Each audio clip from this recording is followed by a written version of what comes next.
Hey guys, welcome back to our channel again. I hope you all are doing well and staying safe. आज हम chapter start करने से पहले मैं आप सबको इन्फॉर्म करना चाहती हूँ, अगर आपको कोई भी क्वेरी हो या कुछ पूछना हो तो आप मेरे को इंस्टाग्राम पर डीएम कर सकते हो। इंस्टाग्राम आईडी मेरी सेम ही है इस चैनल के नाम से। लिंक जो है आपको डिस्क्रिप्शन बॉक्स में मिल जाएगा। Let's start chapter 8 now. Chapter 8 start करेंगे जिसका नाम है प्रोग्रामिंग कंसेप्ट्स। ओके, सो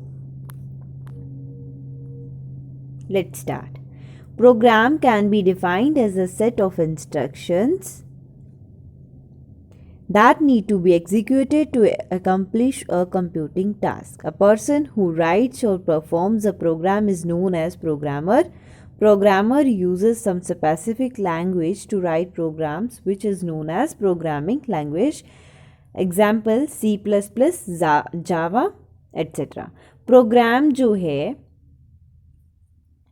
प्रोग्राम जो है वो डिफाइन किया जाता है as a set of instructions. ठीक है, program can be defined as a set of instructions जिनको ज़रूरत पड़ती है एग्जीक्यूट करने की किसी भी कंप्यूटिंग टास्क में। जो भी हम काम कंप्यूटर पे कर रहे हैं उसको एग्जीक्यूट करने की। एक पर्सन जो लिखता है या फिर परफॉर्म करता है प्रोग्राम को, उसको बोला जाता है प्रोग्रामर। क्या बोला जाता है? प्रोग्रामर। प्रोग्रामर जो होता है वो यूज़ करता है स्पेसिफिक लैंग्वेज को राइट करने में प्रोग्राम में, जिसको बोला जाता है प्रोग्रामिंग लैंग्वेज। ओके, एग्जाम्पल आती है आपकी C++, जावा एट्सेट्रा। उसके बाद आता है प्रोग्रामिंग लैंग्वेज। अब प्रोग्रामिंग लैंग्वेज क्या होती है?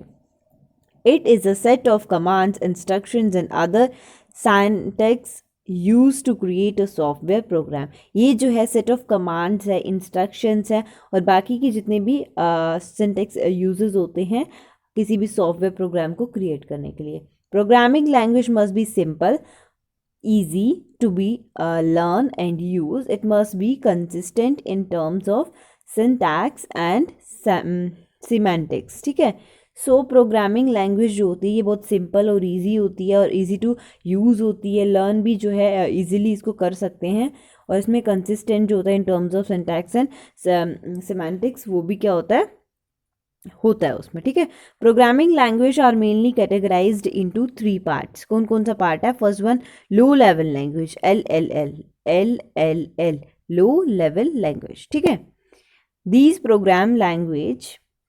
programming language are made difficult to understand. It is designed to operate and handle the entire instruction set of a computer system directly, which are generally used to write the system software. ये जो programming language है ये ज़्यादा difficult होती है understand करने के लिए, लेकिन इस लैंग्वेज को बनाया किस लिए? ऑपरेट करने के लिए और हैंडल करने के लिए जितनी भी इंस्ट्रक्शंस होती हैं सेट ऑफ कंप्यूटर सिस्टम की, जो डायरेक्टली क्या होती हैं? Directly which are generally use to write the system software. ठीक है, जिसको यूज़ किया जाता है सिस्टम सॉफ्टवेयर में। जैसे एग्जांपल आ गई इसकी machine language, assembly language etcetera. सबसे पहले आती है मशीन लैंग्वेज। क्या होती है machine language? It is the only language understood by the computers. यही एक लैंग्वेज है जो कंप्यूटर समझ सकता है। Sometimes it's refer to as machine code और ऑब्जेक्ट कोड और बाइनरी लैंग्वेज। कभी कभी इसको मशीन कोड, ऑब्जेक्ट कोड या बाइनरी लैंग्वेज भी बोला जाता है। It is a collection of binary digits. कौन कौन से होते हैं बाइनरी डिजिट्स? ये मैं आपको पहले भी बता चुकी हूँ, 0 और 1 और bits that are computer read and interpret. और कंप्यूटर जो है यही लैंग्वेज को अंडरस्टैंड कर सकता है। ठीक है, उसके बाद में आ जाता है आपका असेंबली लैंग्वेज। असेंबली लैंग्वेज क्या होती है? It is a low level programming language which is use N interface with computer hardware. ये एक लो लेवल प्रोग्रामिंग लैंग्वेज होती है जिसको यूज़ किया जाता है इंटरफेस विद कंप्यूटर हार्डवेयर के साथ में। It uses structures, command and substitutions for numbers, allowing humans to read code easily than looking at binary. Binary code से easily जो है इसको अंडरस्टैंड कर सकते हैं। ये कंप्यूटर कमांड को क्या करता है? स्ट्रक्चर्ड करता है। ठीक है, उसके बाद में आपका आता है medium level language, MLL. It serves as the bridge between raw hardware and programming layer of a computer system. It is designed to improve the translated code before it is executed by the process. Example C. ये जो है एक bridge जो है सर्व करता है, as अ bridge जो है किसके बीच में, रा हार्डवेयर और प्रोग्रामिंग लेयर के बीच में कंप्यूटर सिस्टम की। ये जो डिज़ाइन किया गया है इम्प्रूव करने के लिए ट्रांसलेट कोड को before it is executed by the processor, जब उससे पहले कि वो प्रोसेसर के द्वारा एग्जीक्यूट किया जाए, ठीक है। उसके बाद में आता है आपका high level language, HLL। It is advanced computer programming language that is not limited to one computer, designed for a specific job and is easier to understand। ये जो है एडवांस कंप्यूटर प्रोग्रामिंग लैंग्वेज है, that is not limited on one, जिसकी कोई limit नहीं है किसी एक कंप्यूटर पर, और डिज़ाइन किया गया है इसको स्पेसिफिक जॉब या ईजियर टू अंडरस्टैंड के लिए, ठीक है।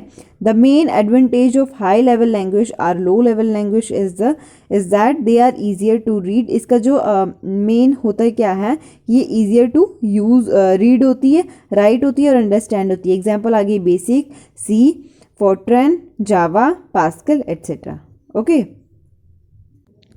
सो नेक्स्ट है some high level language and their application areas, ठीक है। ये कुछ लैंग्वेजेस दी हैं और इनके एप्लीकेशन एरियाज दिए हैं। जैसे फर्स्ट वन आता है आपका फोर्ट्रैन फॉर्मूला ट्रांसलेशन, ओके। ये ईयर है इसका 1957। डेवलपर है team of programmer at IBM। Application area है इसका कैलकुलेशन। नेचर है इसका कंपाइल, ठीक है। उसके बाद में आता है आपका ALGOL algorithmic language, year 1958। Developer a committee of European and American computer scientist. Application area scientific purpose and nature compiled. उसके बाद LISP list processing, year 1958।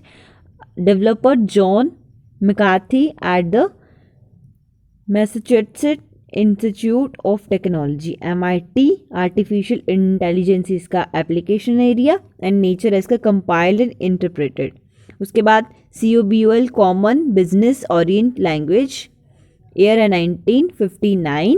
Developer grasshopper. Application area business management string oriented. Nature है compiled. उसके बाद basic, ये होता है beginner all purpose symbolic instructions code, year 1964। Developer John G. Cavani and Thomas E. Kurtz at Dartmouth College in New Hampshire। Developer programming for educational area, इसका आ गया application area and nature आ गया इसका interpreted. Pascal 1970। Niklaus with education compile, ठीक है। उसके बाद C 1972। Dennis Ritchie at Bell lab system programming compiled. C++ 1985। Bjarne Stroustrup at Bell lab system object programming compiled. Java 1995। James Gosling at Sun Microsystems. Application area internet oriented programming and nature compiled and interpreted. ये आ गया आपका कुछ high level language और उनकी application areas. उसके बाद में आता है आपका टर्म्स रिलेटेड टू प्रोग्रामिंग, तो उसमें आता है program documentation. It is a kind of documentation that gives a comprehensive procedural description of a program. ये काइंड का डॉक्यूमेंटेशन है जो आपको देता है कॉम्प्रिहेंसिव प्रोसीड्यूरल डिस्क्रिप्शन किसी भी प्रोग्राम का। It shows as to how software is written, ये बताता है सॉफ्टवेयर कैसे रिटर्न होगा। The program documentation describe with exact a program does by mentioning about the requirements of the input data and effect of the performing a programming task. तो जो भी उसका programming task जो है वो परफॉर्म कर रहा होता है, वो इनपुट डाटा और जो भी इफेक्ट होता है उसका, उसी को मेंशन करता है एग्जैक्ट।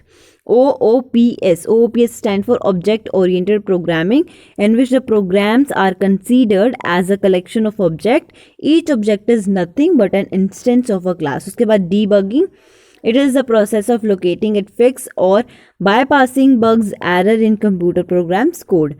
So ये हमारा हाफ चैप्टर कंप्लीट हो गया। आई होप आपको इतना सा समझ में आया होगा। नेक्स्ट जो होगा हम नेक्स्ट पार्ट में कंप्लीट करेंगे। Thank you.